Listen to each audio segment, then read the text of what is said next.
Ange, well, first of all, personal level, it's great to see you back. Thank you. And back on the merry-go-round. Was getting back on that merry-go-round quicker than you thought?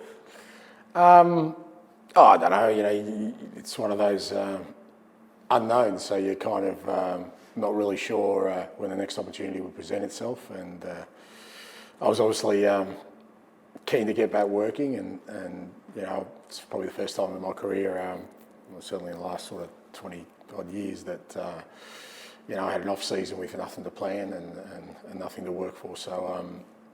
So yeah, it came very early in the season, obviously, and pleased that the club saw the opportunity was one that was going to be a good fit for me. I think a lot of people in football, I'm not talking about the media, when there's a lot of hype at times, were surprised to see you out of work after winning that trophy at Spurs. But did that give you a sense of confidence that what you'd achieved there would give you a better chance to be back quicker? Yeah, you don't know, because, as you said, there's always, particularly at the moment, the way it's sort of, and particularly the way the Premier League is, always a lot of noise. So you just don't know what people's sort of perceptions of you are. And it was a tough 2 years at Tottenham, but I certainly feel like we accomplished something pretty special there. And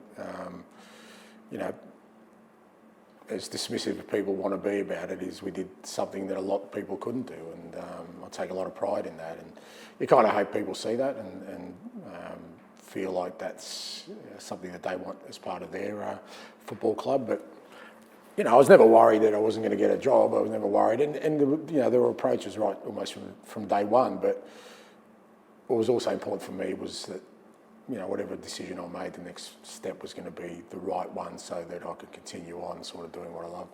It's quite sort of sad to hear you say, or any manager say after they won a trophy, people were dismissive of it.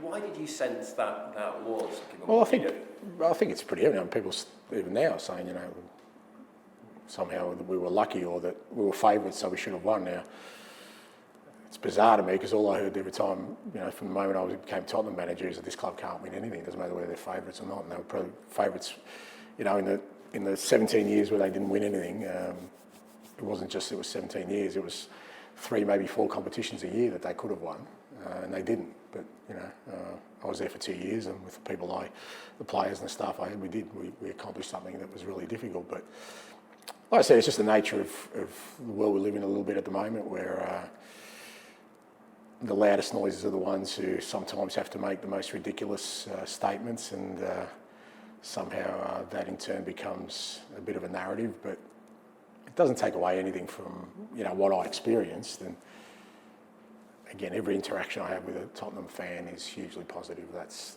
all I need. Can I just ask you, for anybody, if it was me and had to face that, there'd be a part of me that would be hurt. Were you hurt, not about the departure, but hurt about perhaps the lack of respect for what you'd achieved? Not hurt, but you get disappointed, because I think, in the context of kind of the job I inherited and what people were saying couldn't be done at a club like Tottenham, you end up doing that, something that everyone said couldn't be done, and many had tried, and some of the best had tried, and not that they'd failed, it's just, the circumstances. And yet in the end, you walk away, and people, somehow trying to paint, that tenure as some sort of failure. And it's, you kind of wonder why people go down that road. But as I said, for me, nothing takes away from the experience I had and the passion I have to do things like that. That's why I'm here. That was the big attraction of coming to Forest. Such a great history, but haven't had any success for a while, and I'd love to be the person that brings that success to this football club. Do you see a similar challenge walking in the door here to the one you found at Spurs? Yeah, I think everywhere I've been, it's been a similar challenge. Apart from sort of Celtic, where they had a year where they didn't win anything, but anyone up there will tell you... Which is a disaster. You took the words right out of my mouth. That may as well be 50 years, So So even there, and I love that. It was the biggest enticement for me doing the Tottenham job. I know people think it's because it's a Premier League, but the fact they hadn't won anything, I just thought, you know what, if I do win something, it'll be something historic, memorable. That's why I'm here. They've done a great job at this football club to get it back to its kind of rightful place of back in the Premier League, back in Europe. But I know what real success looks like, and that is if you can bring something tangible at the back end of that to the supporters of this football club. There's a whole generation, 30 years, who have heard stories of European Cup wins and Brian Clough and all the great players and the great trips and the great moments, and all those generation of the last 30 years want their own stories now. And if I can somehow add to that little chapter in my own time here, then that's the bit that excites me. One thing that really fascinates me in this game, for all you guys and the girls now that go into new clubs, is when you walk through the door, particularly when you walk into, you've left the Tottenham dressing room, you walk into this dressing room, how do you go about assessing the atmosphere, what you find there? I think it's kind of it's almost a personal thing, depending on your own sort of personality and the way you sort of present yourself. I've always felt that the key part of that is me more than the people I'm and the environment I'm walking into, because I'm the new one. I'm the person that's going to be leading potentially into a new direction, and if they don't believe in me as a person, if they don't respond to me and the way I am, and if I'm not really intuitive to what I'm walking into, then it's not going to work. If I expect people just to adjust to me and change their behaviours and just blindly follow just because I've said we're going to do something, it doesn't work. So a big part of it is just me trying to present myself as who I am as a person before even as a manager, so that once people get comfortable around you and say, okay, we kind of figure out how he is, and I think makes it easier then, whether they're a player or a staff member, for that relationship to gel quicker, because it's very transitory. There'll be people who maybe work with 5 or 6 managers in every organisation, and they're used to the change. The difference is what impact you can make on them. Can I just ask you, it's something fascinating you just said there, who you are as a person. Everyone has in this game, there's a media perception. Yeah. Who is it? Who's the real Ange Postecoglou? Who is the real Ange Postecoglou? Well, yeah, I mean that's hard to say, because it wouldn't be sort of unusual for people who probably know me to say that the public perception of me is probably totally different. I'm a really funny guy, mate, but people don't see that. They just think I'm grumpy all the time, because people like yourself are interviewing me after a loss, and I'm not cracking gags, but. I think who I am, I try to be as genuine as I possibly can, but I also bear the responsibility that I am a spokesman for a football club, its people, its fans, and how I present myself is important. So I always take that very, very seriously, and that probably limits how much people would actually know me, but I don't think that's unusual. I think, over time, I think if you stay in a similar role and you get to talk to people over a period of time, maybe someone like yourself will say, okay, well, I think I know him a little bit better than maybe the public perception. But for the most part, it's just the nature of what we do.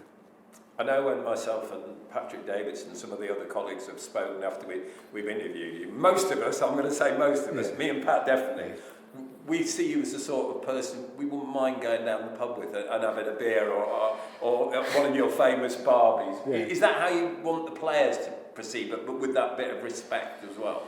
I guess it depends. And the reality is, not everyone is going to love you in life. I mean, and I'm sure there are people out there who, I'm not their cup of tea, and that's okay, because, I think we're all different things to different people, and different things appeal to us. And I guess my relationship with the players or with staff members, again, I try and be really consistent. I try and live the behaviours I talk about and the values I have.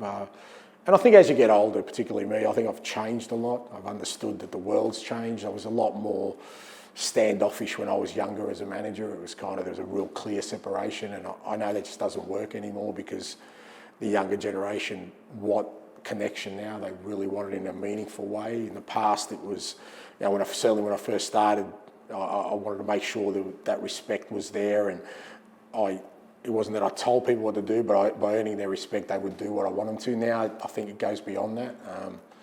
I think as you get older, you know yourself better, and sort of that kind of allows you to have sort of more meaningful relationships with people.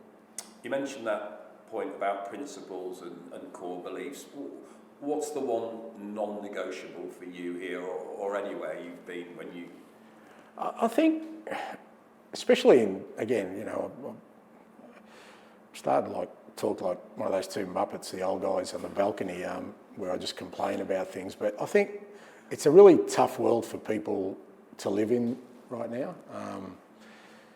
We have zero tolerance for anything that isn't perfect. And I really, especially with the young men I work with, but you know, young people, is that to try and get them to understand that it's okay to make mistakes. You're going to make mistakes. No one's perfect, and trying to be perfect is impossible. So you know, it's not about sort of putting people at ease or saying you can do whatever you want, but understanding that I know that I've learned so much in my life from the mistakes I've made, but I was allowed to make the mistakes. I didn't pay a massive price for the silly things I did when I was younger, which we all do. Whereas in today's world, you know, a young person has one misstep and it's almost like the end.